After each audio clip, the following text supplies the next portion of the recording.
ब्रह्ममुरारिसुरार्चितलिङ्गं निर्मलभासितशोभितलिङ्गम् जन्मजदुःखविनाशकलिङ्गं तत्प्रणमामि सदा शिवलिङ्गम् देवमुनिप्रवरार्चितलिङ्गं कामदहन करुणाकरलिङ्गम्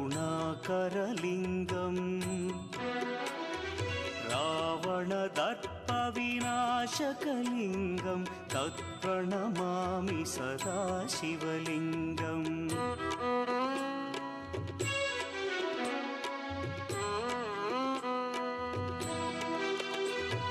सर्वसुगन्धसुलेपितलिङ्गं बुद्धिविवर्धनकारणलिङ्गं सिद्धसुरासुरवन्द्यलिङ्गम्